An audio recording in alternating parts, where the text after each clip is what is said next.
વડાપ્રધાન નરેન્દ્ર મોદીના ગુજરાત પ્રવાસનો આજે બીજો દિવસ પીએમ મોદી આજે 4 ચૂંટણી સભાને સંબોધિત કરશે। આણંદ અને સુરેન્દ્રનગરમાં પીએમ મોદી સભાને ગજવશે। જૂનાગઢ જામનગરમાં ચૂંટણી સભાને સંબોધિત કરશે। પીએમ મોદી આજે આણંદમાં ગજવશે જાહેર સભા। આણંદના ઉમેદવાર મિતેશ પટેલ, ખેડાના ઉમેદવાર દેવુસિંહ ચૌહાણ, ખંભાતના ઉમેદવાર ચિરાગ પટેલ માટે પીએમ કરશે પ્રચાર।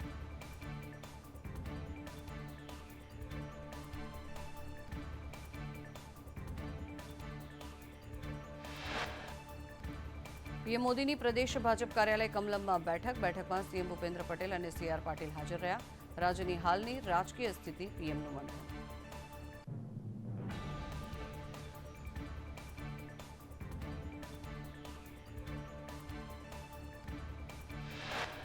બનાસકાંઠાના ડીસામાં પીએમ મોદીનો ઝંઝાવાતી પ્રચાર। કોંગ્રેસ પર પ્રહાર કરતા કહ્યું કે આંધ્ર અને કર્ણાટકમાં ધર્મના આધારે આરક્ષણનો ખેલ થયો। જ્યાં સુધી મોદી છે ત્યાં સુધી ધર્મના આધારે આરક્ષણનો ખેલ નહીં ચાલે। હિંમત હોય તો જાહેરાત કરો કે ધર્મના આધારે આરક્ષણ નહીં આપે। ડીસાની સભામાં વડાપ્રધાન નરેન્દ્ર મોદીએ કોંગ્રેસને આડે હાથ લેતા કહ્યું કે કોંગ્રેસ કહેતું હતું કે મોદી ખૂનની દલાલી કરે છે। મારા માતા પિતાનું પણ અપમાન કરવાનું કોંગ્રેસે બાકી નથી રાખ્યું। મોહબ્બત के बाजार में फेक वीडियोની દુકાન ચલાવવા લાગ્યા।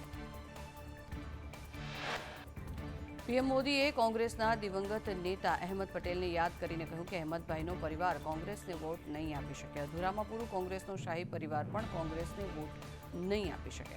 272 લડાવતા નથી અને કહે છે કે અમે સરકાર બનાવીશું। નામ લીધા વગર વડાપ્રધાન નરેન્દ્ર મોદીના રાહુલ ગાંધી પર મોટા પ્રહાર। કહ્યું પાર્ટી તબાહ કરી દીધી, હવે દેશ બરબાદ કરવા નીકળ્યા છે। કોંગ્રેસના શહેજાદાને મોદી સમાજને ચોર કહ્યા છે। 2019 પછી મોદીનું અપમાન કરવાનું અભિયાન તેજ કર્યું। પીએમ મોદીએ મતદારોને અપીલ કરી કે ગમે તેટલી ગરમી હોય મતદાન વધવું જોઈએ। મતદાનમાં જૂના તમામ રેકોર્ડ તૂટવા જોઈએ। વધુમાં કહ્યું કે કાળી મજૂરી કરીને આપેલો ટેક્સ હું નહીં લૂંટાવા દઉં। હિંમતનગરમાં આતંકવાદ મુદ્દે વડાપ્રધાન નરેન્દ્ર મોદીનો હુંકાર। કહ્યું આજનું ભારત ડોઝિયર નહીં ડોઝ આપે છે। નબળી કોંગ્રેસ સરકાર માત્ર ડોઝિયર મોકલતી હતી, હવે ભારત આતંકવાદને ઘરમાં ઘૂસીને મારે છે।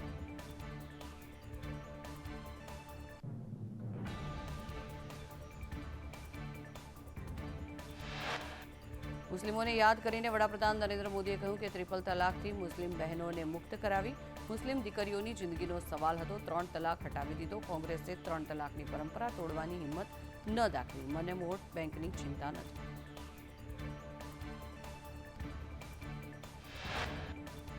હિંમતનગરમાં વડાપ્રધાન નરેન્દ્ર મોદીએ સભાને સંબોધન કરતા કહ્યું કે મને તમારા આશીર્વાદ જોઈએ છે। 140 કરોડ દેશવાસીઓના સપના સાકાર કરવાના છે। 2014માં આપે મને દિલ્હી મોકલ્યો હતો, પડકારોને પડકારવા માટે આપે મને દિલ્હી મોકલ્યો। વડાપ્રધાન નરેન્દ્ર મોદીએ કહ્યું કે મારે તમારું વીજળીનું બિલ 0 કરવું છે। આજે તમે વીજળીનું બિલ ભરો છો, મોદી એવા દિવસો લાવશે તમે વીજળીમાંથી કમાણી કરશો। આ વાતો નથી, આપણે યોજના લાવ્યા છીએ।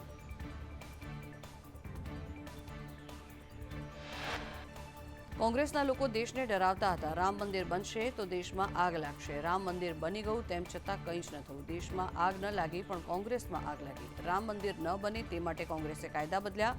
સુપ્રીમ કોર્ટે રામ મંદિરના પક્ષમાં ચુકાદો આપ્યો। ભાજપના રાષ્ટ્રીય અધ્યક્ષ જેપી નડ્ડા 2 દિવસના ગુજરાત પ્રવાસે ચૂંટણી સભા અને જનસંપર્ક અભિયાન ચલાવશે। આજે રાત્રે મહેસાણામાં જાહેર સભાને સંબોધન કરશે। આવતીકાલે દાહોદ, અમદાવાદ અને કચ્છમાં પ્રચાર કરશે। દાહોદમાં રોડ શોનું આયોજન પણ કરાયું। કેન્દ્રીય ગૃહમંત્રી અમિત શાહની 4 મેના રોજ બેડોલીમાં જાહેર સભા। ભાજપના ઉમેદવાર જશુ રાઠવા માટે અમિત શાહ ચૂંટણી પ્રચાર કરશે।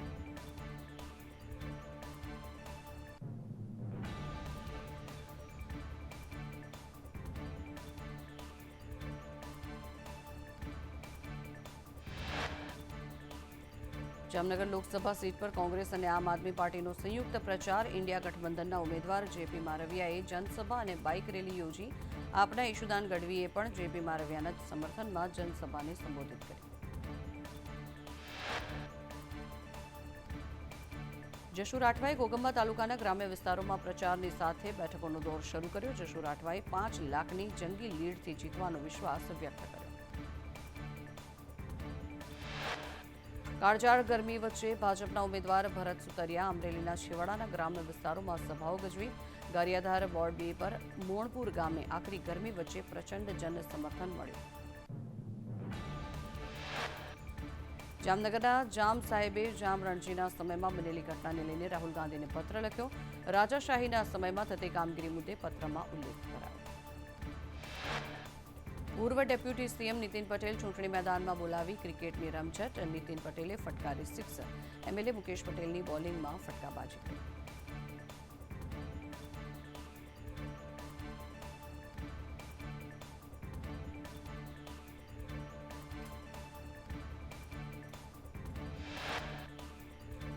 ગુજરાતના ચૂંટણી પ્રચારમાં હિંસક નિવેદનોની એન્ટ્રી. કોંગ્રેસના પૂર્વ અધ્યક્ષ જગદીશ ઠાકોરે મારવાની જાહેરાત કરતા કહ્યું કે ભાજપના નેતાઓ ચૂંટણીમાં રૂપિયા ખૂબ જ વેરે છે. રૂપિયા લઈ લેજો અને પાછા લેવા આવે તો લીમડે બાંધી મારજો.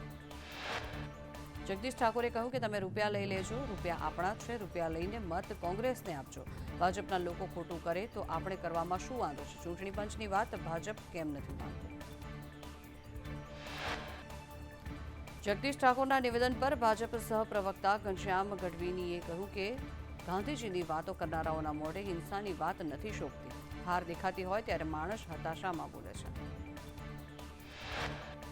તેઓ નિરાશામાં શું બોલે છે તેનું ભાન નથી હોતું. જગદીશ ઠાકોરને આ શોભતું નથી. તેઓ જે ભાષા વાપરી રહ્યા છે તે ગાંધીજીનું અપમાન છે.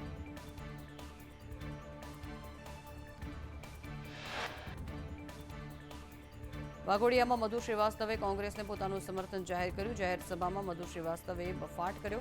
કહ્યું કોઈ કાર્યકર્તાએ ડરવાની જરૂર નથી. કોઈ કોલર પણ પકડશે તો ફાયરિંગ કરીશ. જામનગર લોકસભા સીટ પર કોંગ્રેસ અને આમ આદમી પાર્ટીનો સંયુક્ત પ્રચાર. ઇન્ડિયા ગઠબંધનના ઉમેદવાર જેપી મારવિયાએ જનસભા અને બાઇક રેલી યોજી. આપના ઈશુદાન ગઢવીએ પણ જેપી મારવિયાના સમર્થનમાં જનસભા બોલાવી. જશુ રાઠવાએ ઘોગંબા તાલુકાના ગ્રામ્ય વિસ્તારોમાં પ્રચારની સાથે બેઠકોનો દોર પણ શરૂ કર્યો.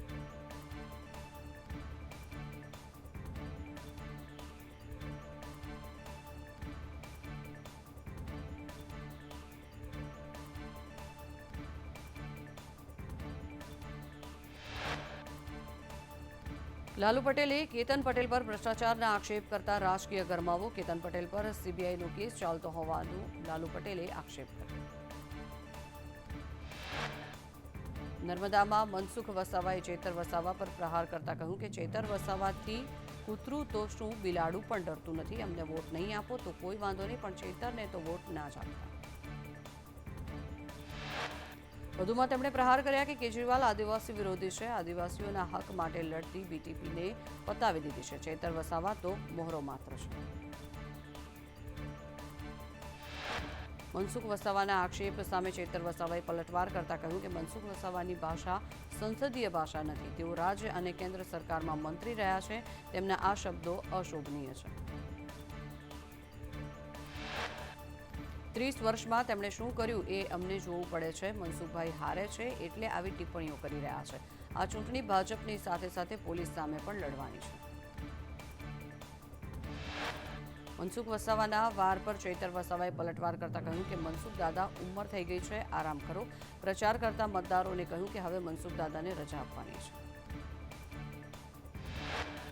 ભરૂચમાં ભાજપની સામે પ્રચાર કરતા ચેતર વસાવાએ કહ્યું કે યુવાનોને હવે તક આપવાની છે. ભાજપના લોકો વિડીયો બનાવતા હશે. જોરથી બોલો જય આદિવાસી. રાજસ્થાનના પૂર્વ સીએમ અશોક ગેહલોત ગુજરાતમાં. અશોક ગેહલોત અમદાવાદમાં પ્રચાર કરશે. અમદાવાદ પૂર્વ બેઠક માટે પ્રચાર કરશે. અશોક ગેહલોત પત્રકાર પરિષદ પણ સંબોધશે. જૂનાગઢ આપ નેતા જગમાલવાળાનું વિવાદિત નિવેદન સામે આવ્યું. તેમણે વિસાવદરમાં યોજાયેલ જાહેર સભામાં કહ્યું કે પોલીસ ભાજપના રૂપિયા ફેરવે છે. આ ઓરિજિનલ ભાજપ નથી. હાલની ભાજપ ડુપ્લિકેટ ભાજપ છે. ચૂંટણી પ્રચારમાં નેતાઓના નિવેદનોમાં હવે ધમકીઓનો દોર. જૂનાગઢમાં કોંગ્રેસના પૂર્વ મંત્રીએ ભાજપને ચીમકી આપી. દિનેશ પરમારે ભાજપને બંધારણ મિટાવનારા કહ્યું. તેમણે કહ્યું કે બંધારણને મિટાવનારાને અમે મિટાવી દઈશું. બંધારણ તરફ ત્રાસની આંખે જોશે તો આંખો સલામત નહીં રહે. ભાજપ સંવિધાનને મિટાવવા માંગે છે. બાબા સાહેબના બંધારણને મિટાવવા માંગે છે. એ અમે કોઈ પણ કાળે સહન નહીં કરીએ. ભાજપના ધારાસભ્ય સંગીતા પાટીલે કહ્યું કે નવસારી બેઠક માટે નૈશદ દેસાઈ પ્રચાર જ કરતા નથી. જેના જવાબમાં નૈશદ દેસાઈએ કહ્યું કે કોંગ્રેસના કાર્યકર્તાઓ લિંબાયત વિધાનસભામાં પ્રચાર કરી રહ્યા છે. પંચમહાલમાં કોંગ્રેસનો પ્રચાર ઓછો હોવાનું પ્રમુખે કબૂલ કર્યું. તાલુકા કોંગ્રેસ સમિતિના પ્રમુખ સોલંકીએ કહ્યું કે શહેરોમાં કોંગ્રેસ કાર્યકર્તા યુવાનોમાં ડરના માહોલથી પ્રચાર ઓછો થઈ રહ્યો છે. અમુક બૂથ પર કોંગ્રેસ કાર્યકર્તા એજન્ટ બનવા તૈયાર નથી. અમરેલીના વડિયામાં આકરી ગરમી વચ્ચે વહેલી સવારથી જ કોંગ્રેસનો ડોર ટુ ડોર પ્રચાર. કોંગ્રેસના ઉમેદવાર જેનીબેન ઠુમ્મરને મત આપવા માટે કોંગ્રેસની અપીલ. કોંગ્રેસના મેનિફેસ્ટોની પત્રિકા વિતરણ કરી પ્રચાર કરાયો. હિંમતનગરમાં આદિજાતિ મોરચાના પ્રદેશ મંત્રી કેવલ જોશિયારાએ કહ્યું કે તુષાર ચૌધરી ભલે ચૂંટણી લડતા હોય, આદિવાસી સમાજના લોકો ભાજપ સાથે છે. આદિવાસી લોકો ભાજપથી નારાજ છે જ નહીં. પરેશ ધાનાણીના પ્રચારનો વધુ એક નવો અંદાજ. રાજકોટ કોંગ્રેસ ઉમેદવાર પરેશ ધાનાણી નીકળ્યા બળદગાડા પર. બળદગાડું ચલાવી ગામડામાં ચૂંટણી પ્રચાર કર્યો.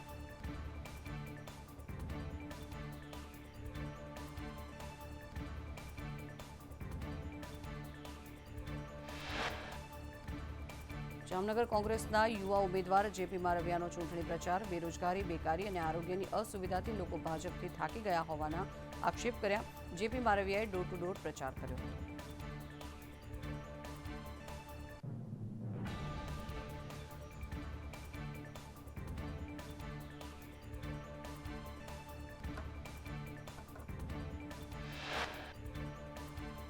છોટાઉદેપુરમાં કોંગ્રેસના ઉમેદવાર સુખરામ રાઠવાનો પ્રચાર. રેલી દરમિયાન સુખરામ રાઠવાએ બાબા સાહેબ આંબેડકર, ગાંધીજી અને સરદાર પટેલની પ્રતિમાઓને ફૂલહાર કર્યા. પંચમહાલમાં લોકસભા ચૂંટણી પહેલા થયેલ વાયરલ વિડીયોને લઈને રાજકીય માહોલ ગરમાયો. કોંગ્રેસ પ્રમુખ જેપી સોલંકીએ મતદાન મથક પર એજન્ટની જરૂરનો વિડીયો બનાવ્યો. કોંગ્રેસના અમુક કાર્યકરો ખોટો કેસ થવાના ડરથી એજન્ટમાં રહેવા માટે તૈયાર ન થતા હોવાના આક્ષેપો કર્યા. કોંગ્રેસના ઉમેદવાર ચંદનજી ઠાકોરે પાટણ, સિદ્ધપુર શહેર તેમજ ગ્રામ્ય વિસ્તારમાં પ્રચાર કર્યો. ચંદનજી ઠાકોરે પોતાના સમર્થકો સાથે બાઇક રેલી યોજીને ચૂંટણી પ્રચાર કર્યો. ખંભાતમાં અમિત ચાવડાએ બાઇક રેલી કાઢીને ચૂંટણી પ્રચાર કર્યો. ખોડિયાર માતાજીના દર્શન કરી બાઇક રેલી કાઢી. રેલીમાં મોટી સંખ્યામાં હોદ્દેદારો અને કાર્યકરો, સમર્થકો પણ જોડાયા. ગરમીનો પ્રકોપ લોકસભાની ચૂંટણીમાં નડી શકે છે. રાજ્યમાં મતદાનના દિવસે પારો 41 થી 42 ડિગ્રી રહેવાની પણ શક્યતા. રાજ્યમાં 5 દિવસ ગરમીનું પ્રમાણ યથાવત રહેશે. સૌરાષ્ટ્ર, કચ્છ, દક્ષિણ ગુજરાતમાં પણ 5 દિવસ હીટવેવની આગાહી કરવામાં આવી. તાલાલા ગીરમાં કેસર કેરીની હરાજી ગત વર્ષ કરતાં 12 થી 15 દિવસ મોડી. 10 કિલો કેસર કેરીના ભાવ ₹800 થી 1200 સુધી બોલાયા.